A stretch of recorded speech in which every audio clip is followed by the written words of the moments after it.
it's not easy to say that our best years are ahead of us, given what we've had to do for the past 4 years, right? It can only get better. So Pete Stauber is one of the great Americans. We've met with him several times, as well as others in Congress when we go to Washington. And we've made a conscious decision to broaden out our support, not just with our own, obviously, our own delegation that fights for Alaska, but others that are also fighting for their own states and for really the viability of this great country. Pete Stauber and a whole host of others, we're working on actually bringing those guys up here this summer. We talked about that, and he mentioned that. For the purpose of having them actually see Alaska, actually getting on the ground. Now, he mentioned he was up here, when he was married and so forth, but obviously it was a different frame of mind he was in at that point, not really looking at mine, to be honest with you. But those guys are going to make a difference. And one of the things I noticed when I'm talking to those folks in Washington is Don Young's name comes up all the time. Don Young, even though Don's been gone now almost 2 years, his presence in that esteemed body carries on. Many of those congressmen and women that worked with Don invoke his name. And had a nice dinner with Ryan Zinke, who was congressman, then went into the Interior and is now a congressman again. And same type of discussion, that Don was there to help them when they needed help. They're going to be here to do what they can to help us, which I think is really great for us. Before I continue, I want to just mention a couple people in the audience here, and there's a lot of great folks here, and a lot of faces that I recognize, but I want to just recognize 2 people. I want to recognize Jason Bruni. Are you here? Jason Bruni? There he is. You guys remember Jason Bruni? Jason was a warrior. Jason was a warrior in our administration in fighting for Alaska to be able to build and develop mining and other resource development projects here in the state of Alaska. Jason's moved on, but he's not going to be out of the picture. He's going to have, I think, a long storied career here in the state of Alaska doing a whole host of things. But I just want to thank Jason for all the work he's done for the state of Alaska. And we're going to be following your career, and maybe one of these days you'll hop back into the state, but we'll see. I want to also mention my friend, and I think the friend of most of you folks here, our friend Roger Bergeroff from Fairbanks. I want to thank Roger. And I bring up Roger's name because I'll see him at these events. I'll see him in Fairbanks. He's not just a gentleman. He's not just a man of incredible character, but his focus, not just for his generation, but future generations on mining and the purpose and the function of mining and how it's so important, comes out every time he and I have a conversation. And Roger, it's always good to see you. Just want to thank you for what you do for the state of Alaska, just being present. And you're one of the good guys, so I just want to recognize you here today, okay?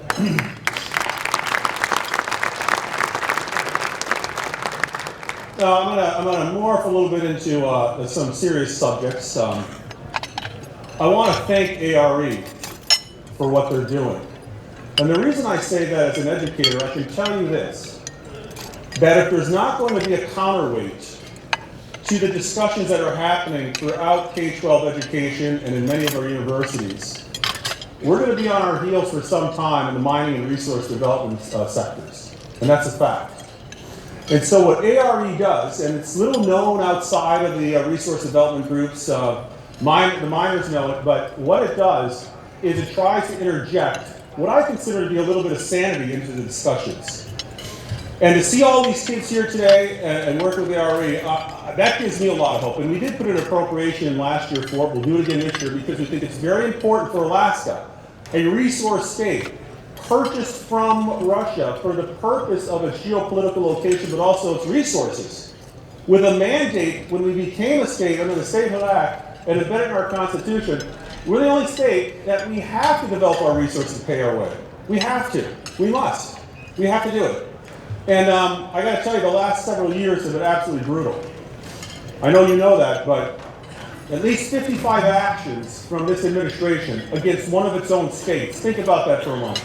I can guarantee you that Iran doesn't have 55 actions against it. That Venezuela doesn't have 55 actions against it. That China doesn't have 55 actions against it. But the great state of Alaska is fighting for its survival. We're not California, we're not Texas, we're not Florida. We don't have an incredibly diversified economy. We simply don't. And so we rely on resource development. As you know, my own family's involved in resource development. My 3 daughters work at the Red Dog Mine. Thank God. Thank God for that mine, for that region. The research shows that that mine in that region, as well as the oil on the slope, has increased the life expectancy and the quality of life for those folks more so than any other place in the United States over the past 25 years. Resource development that some of these NGOs will tell you are going to harm you, are going to poison you, are going to ruin the environment. Those folks are living longer and healthier lives as a result of the revenue and the jobs and what that does to the people in Alaska. And one of the reasons I'm a big proponent of resource development, for all the reasons I just said, is our resource plays, for the most part, are in rural Alaska, where some of our poorest Americans, our fellow Alaskans, live. And I'm going to continue to push for resource development across the board. I'm not going to let these guys in Washington beat us. Obviously, I'm turned out, but that just makes me more determined that over the next 3.5 years, we're going to do everything we can to work with people like Pete Stauber and others to hold back this group in Washington that, quite honestly, makes absolutely no sense at all. And that's one of the things I want to leave with you folks today is, no matter what they say, they don't make sense, and I'll explain why. And I know there's folks here going to be recording today, and I hope they do. And I hope they write stories about this. But when you stop timber clays in Alaska, do you think that that ends the desire for timber worldwide? Of course it doesn't. So where do you go get your timber? Let's go to Brazil and cut down the rainforest. Let's go to Borneo. I told people this at one meeting. If you get bored at night, look on your phone and look up lone orangutan in Lone Tree. And you'll see this poor orangutan. And by the way, there's thousands of orangutans that are killed every year in Borneo and Southeast Asia for the purpose of taking out those trees and for timber, but also for palm oil. There's a lone orangutan hanging onto a tree. And to me, that's emblematic of what we're talking about. Don't do timber in Alaska because you'll save the environment. Quite honestly, that's BS, because it's going overseas where they're destroying the environment. Don't do mining in Alaska. You'll save the environment. We do it here better than anywhere else in the world. But no, let's send it overseas. Let's send our jobs overseas. Let's send our wealth overseas. Let's send our national security overseas. Let's ruin the environment overseas, because that's better than doing it here in Alaska. And I could go through the whole thing, oil plays, etc. And for a while, because we use science and we use data, those guys don't. So for a while, I actually tried to think and analyze, what are they really saying? Is this really the case? But when you think about it, no matter how you attack it from a fact-based approach or science, they don't make sense. If you care about minorities, you don't want stuff happening in certain countries in the world that we could do here. If you care about child labor, why would you want it over there? And these are folks most often on the left that purport to support these vulnerable people. And yet they want it over there where dictators are going to be propped up. We offshore our jobs. We offshore our future here in the state of Alaska and the United States of America. So I would say to the President of the United States, 55 actions against Alaska? I don't know how many you have against Iran, but it's not 55. It's not 55 against China. It's not 55 against Venezuela.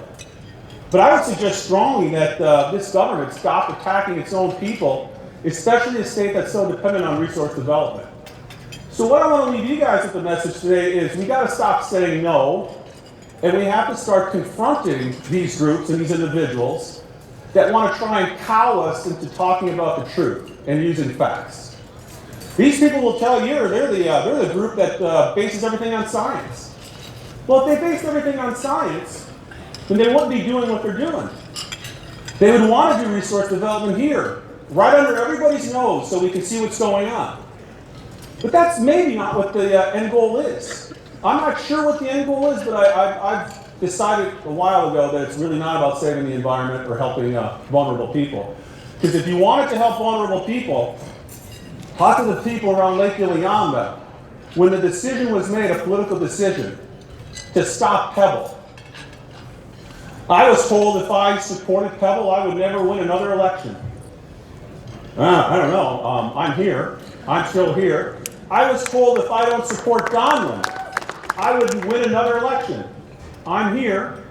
I was told if I supported Tongass, working with President Trump to open it up, you're out of here, Dunleavy. I'm here. So the point I'm trying to make is, don't let the NGOs, the chattering class, and some of our media get into your heads. Because if you do, we're going to be on our heels for some time. And the last thing I want to leave you with is this.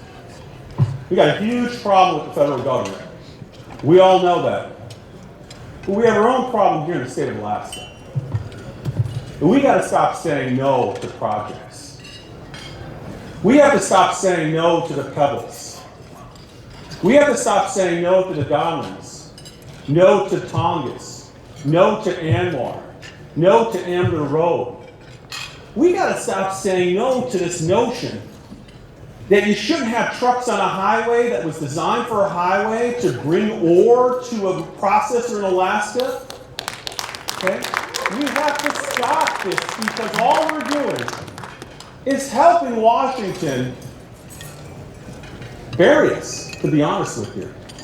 So what I want you all to do is make a commitment that it's not saying no to the other guy's project doesn't keep your project safe. Throwing Pebble under the bus doesn't save Donlin or doesn't save Ambler Road, as we can see. It doesn't matter what project you're looking at. The NGOs in the lower 48 in Washington are trying to shut it down. But I would ask that all of us here fight for each and every one of these projects so that the state has a future and our kids and grandchildren have a future as well. So I want to thank you for what you're doing. There's champions like Pete Stauber. There's more than you think. And I hope that we're on the end of this madness where we think by offshoring everything makes America strong and great. Because common sense will tell you it doesn't. Anyway, good luck with your conference, and thank you very much for allowing me to speak to you.